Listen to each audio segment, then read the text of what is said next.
Welcome to Modular World. My name is John O'Wells, and I'm making an effort to not sit so close to the camera. Last show, I was, watching the chat, and there was someone's like, "Why is this dude so huge?" And I was like, "What's he talking about?"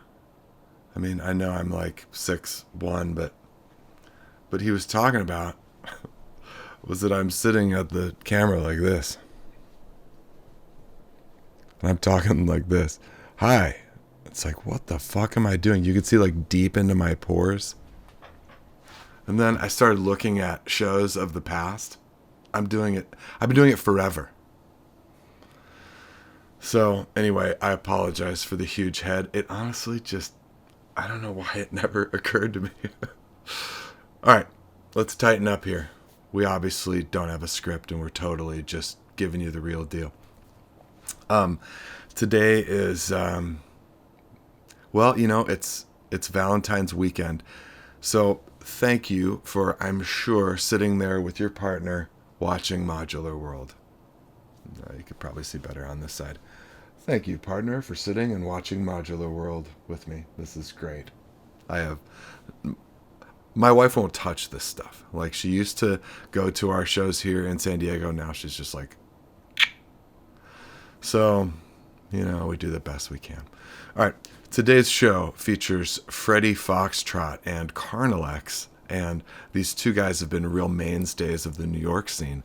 And, when you start talking with somebody and you're just like instant friends and just like finishing each other's sentences, it's like, man, where have we been? I've known both these guys kind of in the scene since since COVID and all the, they were doing all the New York modular stuff. NYMS was going strong. We were all doing streams. That's where I kind of heard about these guys. Anyway, here we go. We're doing the two artist interview format or discussion format in the middle. And we're going to start with Freddy Foxtrott as the performance. We'll do the interview, and then we'll end with Carnal Ex. All right? And then maybe I'll come back at the end and do a little, okay? But right now, enjoy Freddy Foxtrott.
tell us a little bit about the performance, which we just saw. Tell us anything you got. The workflow, how you built it. Like, what are you thinking? Yeah, I mean, I think it's kind of, I think it's one of my kind of more archetypical pieces in the sense that my process is I get a sound and I follow it. And then when it's sounding really great, I add to it and then I begin to shape it. I can get a sense of what's happening. And then I just add on to it and add on to it until it's this very big thing. And then once it's kind of this big, massive, complicated thing, I realize that not everyone else likes to listen to that. So I have to go in there and figure out what to pull out and what to shorten and what to make appropriate for the show or the theme or the whatever I'm kind of contributing to. So this is what you meant by calling yourself a maximalist. Yeah, yeah, Okay. very much so. I mean, and All right. one of my kind of signature things that I never really meant for it to be like this, but the concept of like a fugue or melody and counter melody. I always have a lot of melodies overlapping one another, and they're not harmonizing in a sense, but they play between each other. And depending on how you listen to the track, you can kind of follow one melody or follow the other. You might drift between the two, and so to some people like myself, like I find that really interesting. I like dancing to it, or I like moving to it. I'm a very kind of I listen to music with my body in a way, and then but it has to make sense, and I know that not everyone likes that kind of just barrage of melody. So I have to kind of pick the ones that work the best together, and that I think kind of so it's a good kind of way to explore my sound and what I'm doing, and then to kind of like tailor it to the context in which it's going to be presented, you know. Wow, it's so interesting hearing people like talk about their ways of working because it's always so different. Before we go any further, I just want to introduce you both. Okay, we have Alex Ruiz, who goes as Carnal Ex. Are you joining us from Mexico City or from New York? I'm in New York right now. Okay, we'll talk about how you live in both places in a minute. Frederick, you're now living in Ohio, and you're joining us from That's there. right. But you Yeah. both have been an integral, huge part of the NYMS scene, the New York Modular scene. And I've known you guys for, I feel like, a couple Pandemic. years. We've Pandemic at least. Yeah. right. And I'm sad that it's your first time on the show, but I'm also really glad that I get to have you both at the same time. It's sort of like a little mini NYMS moment. Yeah. Sort of. And Thanks for having there's us. Yeah. talks with the NYMS guys about an upcoming techno NYMS spotlight. So that's in the works too. Very cool. So, okay, Frederick, back to your set just for a minute. When you pulled the guitar out, it made me smile so much. I always love electro-acoustic blend on the show, although that was electric anyway. Yeah. Tell me about that. You've obviously got some history like with the guitar.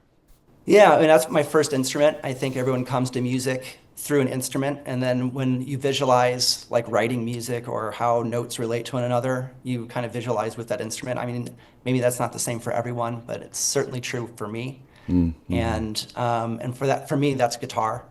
So I've been playing for a long time, and when I very first started bringing modular music or synthesis into my music writing, it was as an accompanying instrument to guitar and like just writing songs in that kind of more traditional sense. And then after a while, I realized that that's not something you can kind of have as a side piece. You kind of really have to dive in and get to know it as an instrument in its own right. And that got me into like really just taking it on as a central instrument. And then now that I've done that for probably 3 years, I've had modular as kind of my central instrument. I'm now bringing guitar back in. I have a friend who got a board brain injector and was putting their instrument into their modular system. And I was doing something similar with MAVs, doing a patch with Mads in order to get like envelope followers and stuff like that. But I decided that it was just time to actually get something that I could just run my guitar through my system. So really, yeah. Let me ask you something. There's a friend of ours in the community. I won't out him. But he and I talked a couple years ago, and he had some concerns about mixing his guitar and his bass with modular and how people might perceive it. Are you interested, or do you care? No, not really. I encouraged him to not care. I was like, bro, we will love what comes out of you. It'll probably be really interesting. Please stop caring. And Yeah, I think he has, mostly. I think it's the opposite. I mean, it's something that, but I knew that in order to do it right, I had to like, I mean, because you have the impulse, right, that you want to kind of use the modular as just like a really expensive guitar pedal, like an effect pedal, to be able to process it, whether it's like timed effects or something like that. But then when you get into, the gates and the envelope followers that you can kind of derive from the sound file, or the sound wave rather, of the guitar, then you're actually being able to play other synthesizers, other parts of your system with those modulation sources. So I needed to be able to get my mind around that before I kind of brought guitar back in. But if you look at a lot of my early stuff, I've always been doing guitar with it. It's something I've always really done. And it was always the goal in some ways to kind of have it be this larger palette of sound I could draw from. You guys, let's just switch gears just a little bit. You guys have you've really stepped forward in New York with this project, and I learned about we're going to talk about BK Voltage Lab here. All right, so we have a mutual friend, Lefray Ski. So Lefray told me years ago about these guys, BK Voltage Lab, and she named both of you guys who I knew, and I was like, they're doing that. So it's the Brooklyn Voltage Lab, and it was originally conceived as a branch of sorts of NYMS, and which NYMS it's a modular based collective, right? Right. And we share that modular sort of nature with all these collectives that sort of sprung during the pandemic, and right. And so we kind of wanted to use that and tap into the community and be able to add other non-modular layers that we thought were interesting, and that we thought would enrich the modular sort of piece that NYMS had already kind of fully established and pushed. And NYMS was created at the right time, just right time, right place kind of thing, before the pandemic, just like a bunch of our collectives, a bunch of and so it was fully modular centric, although not at all gatekeepy. It was not, but it was a modular centric collective, and we really wanted to say, we kind of started getting together over beers, and we were like, can we sort of start adding more, for example, interactive stuff? Can we start engaging with other artists, like plastic artists? And can we start including dancers and like, emerging technologies so that, dancers can, and so we started kind of just over beers thinking about this stuff. And we decided to create it with a separate name, just as a separate sort of banner identity of sorts. I see. Although it was, and it has always been very sort of tightly, engaged with NYMS, because it sprung from there. Right. But it was a very distinct project that was aiming for that more. And I think eventually what happened is that the idea kind of caught up and other people liked it.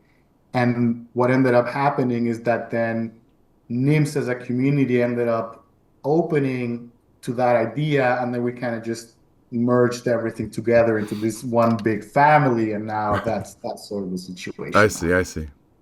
So BK Voltage Lab maybe existed at a time where it was needed and now it's not needed as much. Yeah. It served its purpose, Right. you Okay. know. It did what it had to do, and I Mm-hmm. think it did it successfully. Mm-hmm. And things change, and now Yeah, it yeah. just exists, in our Things hearts. change. Things change. You Yeah, know, things something change. something similar, I think, maybe. We'll start with that. I think maybe happened up in Seattle because they had Modular on the Spot Seattle, and I know there were people who wanted it to be more than only modular, so they started a thing called Modular Nights there, so that it could Mhm. be like other stuff, you know. And like communities go through changes, you know. Like in San Diego, I ran Modular on the Spot here until I started getting crap for non-modular stuff in our social posts, showing people performing with stuff, and so I changed it to Modular San Diego so we can do whatever the fuck we want and not hear about it. Mhm. So yeah, things change. You know, this show has gone Yeah. through changes. You know. Frederick spearheaded a kind of like a new branch of the community with a very specific place called the Ridgewood Sound Lab. And that was also, I think, Frederick, it was kind of like another iteration that you kind of led. That was this community building, community kind of bringing together, opening spaces for, modular center, but more like a community focused center. That was awesome. And I would love if you can talk a little bit about that because that was really like your baby. Yeah. So everything that was said about, with BK Voltage Lab and the way it kind of, it almost got absorbed in a way in that sense. And at the same time, I like organizing shows and I like doing kind of and having a um, uh, kind of a vision for what a show might be and Mm, get and spitballing ideas with people. And so I definitely wanted something outside of NYMS to still continue that kind of organizing aspect. And there is a Ridgewood Sound Lab. Glenn is a Instagram account who many people may know as basically any synth that has ever come out over the past many years. He features it and plays it and Mhm. shows it, and it's has he has a lot of followers. I've been on the street and someone's recognized him. Oh, Ridgewood Sound Lab. That's so the Ridgewood Sound Lab actually comes from the Instagram handle of a person. And one day in the DMs of Instagram, we talked about opening up kind of DIY community space for synthesis, performance, practicing. And we had, just like BK Volch's lab, we had this short but very vibrant, year and a half, year of of some of the best shows I've ever kind of participated in or helped organize. We did like a 24-hour drone, event. We did with Alex. We did a quad event. mm, Had people coming from California and elsewhere. mm. That was an amazing show. Oh, Frank Um, Martin actually played yeah, there with Frank Martin us came out for it. I for the saw quad. that in your socials, Alex, on your site.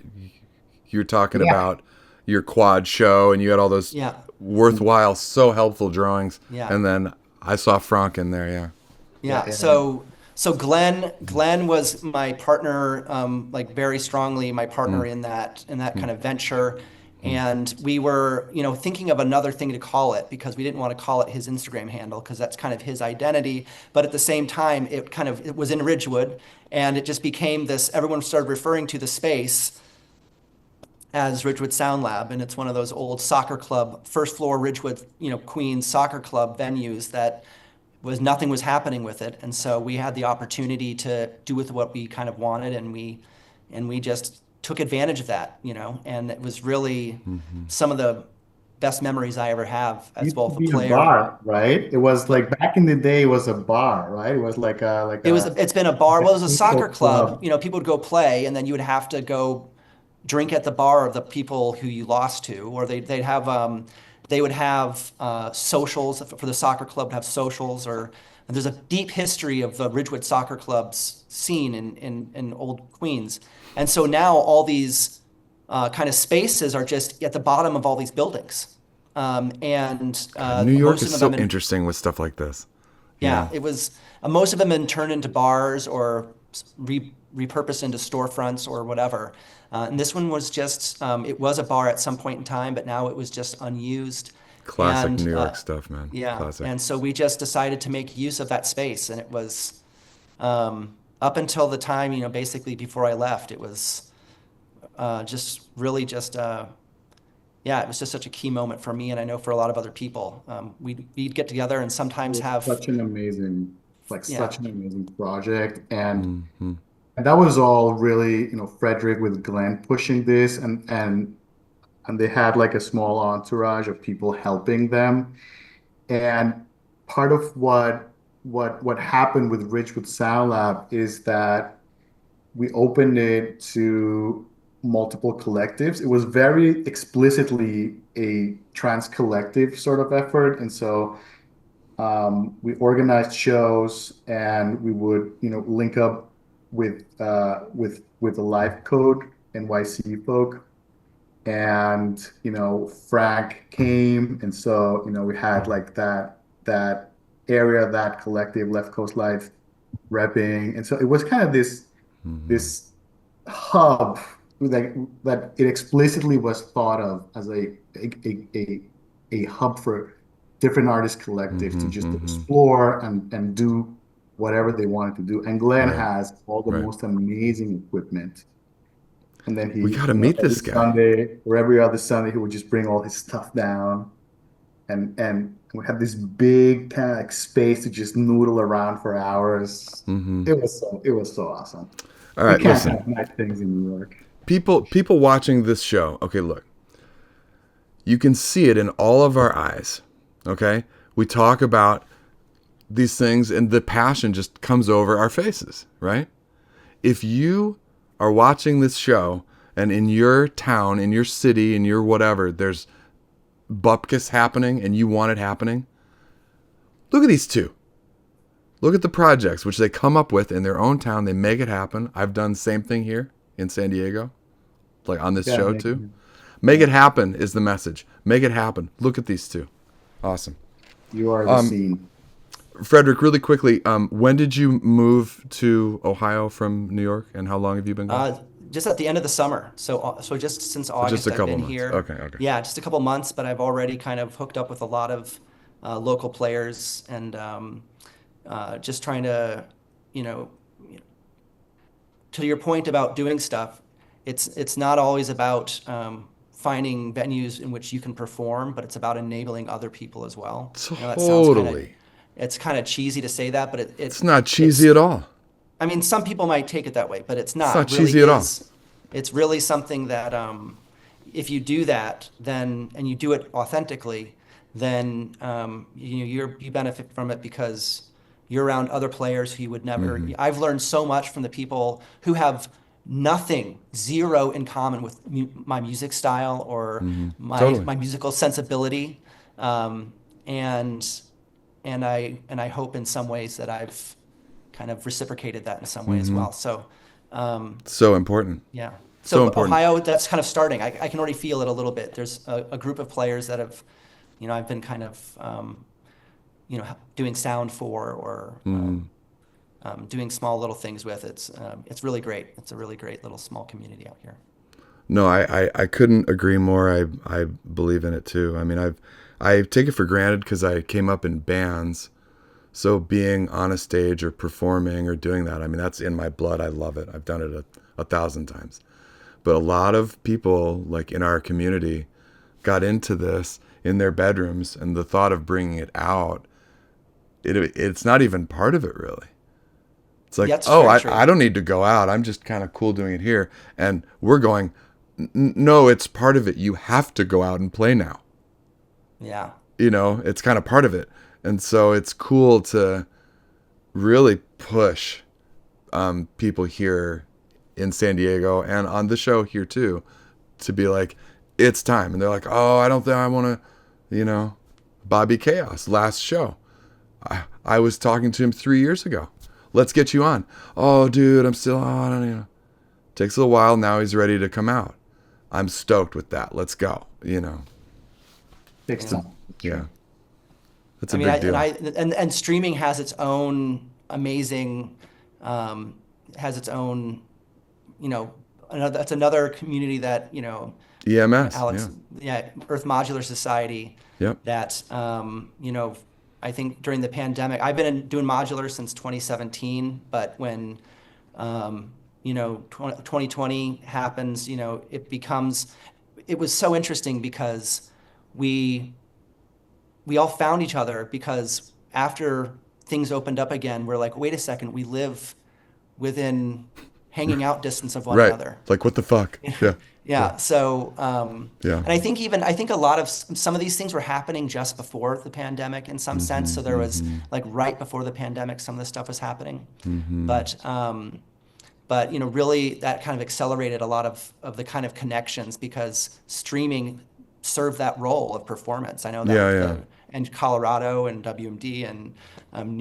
Earth Modular Society.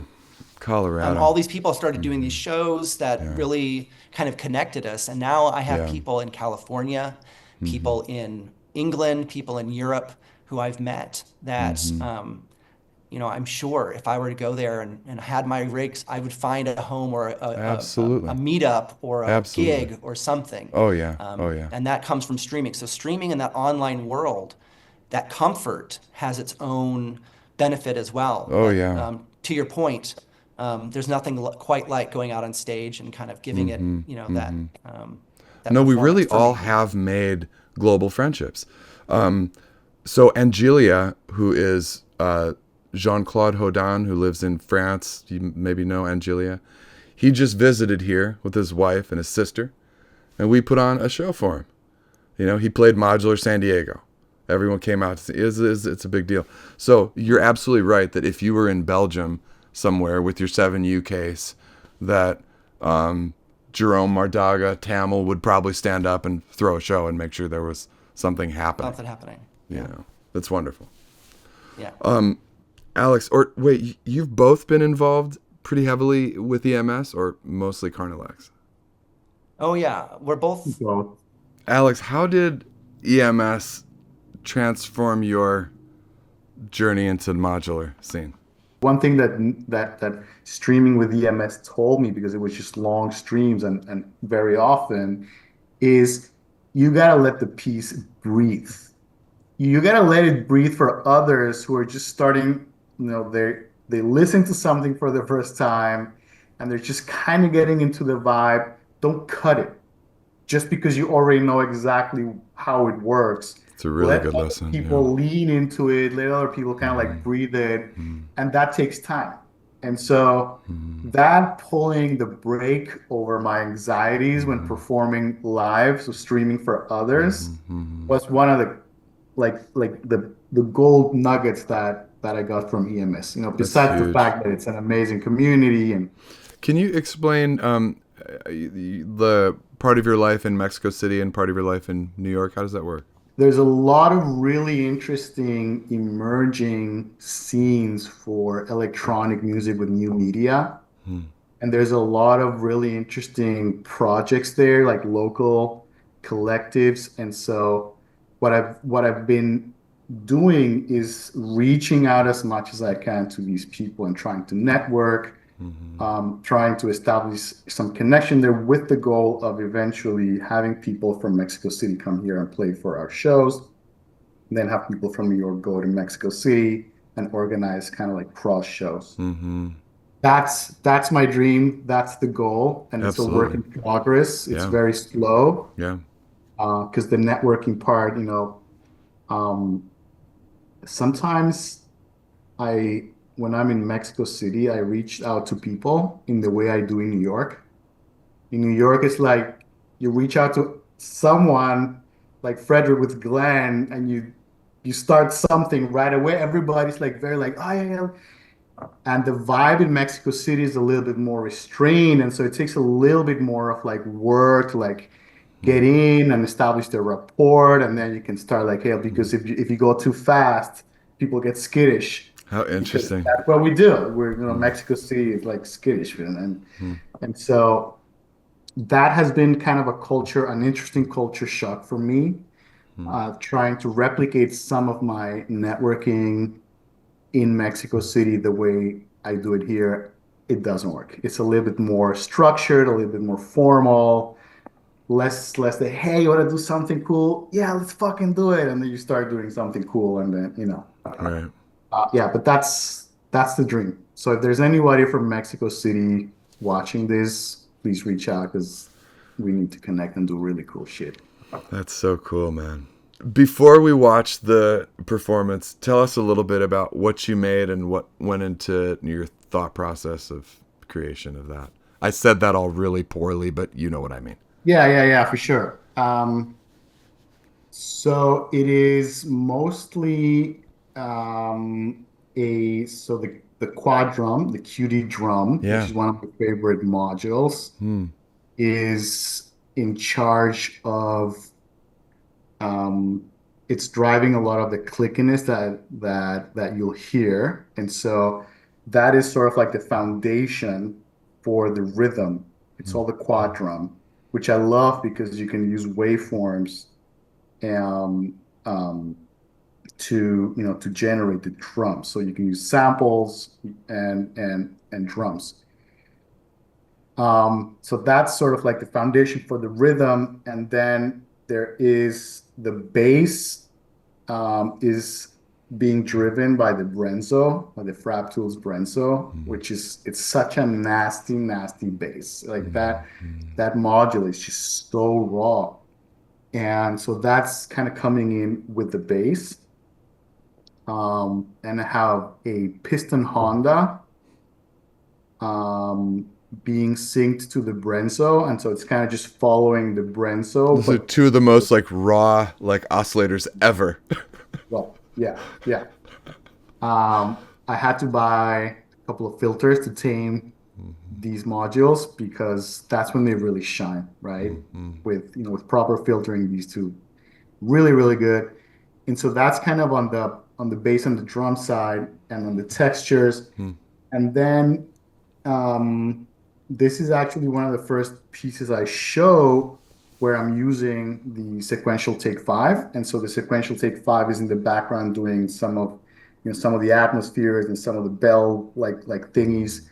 Um, and yeah, I think that's really the gist of it. And then for the visuals, I'm learning. It's called GLSL. So for those who might not know, it's a C++ type language that is used for to program what are called shaders. And so I just started learning how to code shaders with that. And so I am basically taking some of the modulations from the modular synth to move things around, as you'll see in the video, a little bit with the visuals. That's kind of the basic setup. Thank you. Thank you so much, really. Both you Thank guys. you. Yeah, thanks. Both of you guys, I mean, this is a long time coming. Like you really should have been on the show like 4 years ago. Things evolve. Things evolve. Change. Projects. Just as a reminder to the viewers, the links are below for all the socials and the Bandcamps. Both of you guys have Bandcamp pages with releases, very new releases from both of you, or at least last year. Yeah, recently. Yeah, it's so weird how things sometimes feel dated. I know it's like that so wasn't quickly. recent. Yeah, it wasn't recent, but yeah, Right. I got something coming out in March, so something new. Yeah, and I've told you this before, Jono, like in private conversations, but now thank you for setting this up, like this whole project. Oh, And it takes a lot of work. I know you do it from your Yes. heart, and you've really like made a mark. And it's fun, just man. want to publicly huge shout out to you and all your work. Thanks, man. Thank you. Every kind of musical era of my life, in bands and stuff, I've always been kind of the community organizer of the band or of the area or the whatever. So it's natural, that I would find myself doing this again. But I do really, really love this show. I really do. It's the community is, I could go on and start crying about it and everything. Anyway, so thank you and you're welcome. Yeah. All right, let's get to it with Carnal Ex, and thank you both again. All right, here we Thanks, go. everyone. Thank you. Thank you. Bye.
Do you see what I was saying at the beginning of the show? These two artists, I feel like we just should have known each other for our whole lives. What great human beings. I'm so glad to share a conversation and a show like this. And what performances. Holy cow, I told you. Or did I tell you? Anyway. Thank you so much for sitting and watching this show with us, this special show. And man, I got this huge show planned, and I kind of want to tell you about it. I'm going to leak a little bit. I talked with Stoke from the NYMS community about doing kind of a NYMS techno show. There's a lot of New York techno going on right now, so I think that's in the works. I've got two artists coming up next who are great. I'm going to keep that a surprise. And I am working on a show that's going to showcase the For You community. Yeah, I just let that out. So that's being planned too, with some pretty sweet all-stars on that. Okay. Thank you for watching Modular World. My name is John O'Well. It's been great to hang out. And we'll see you next time.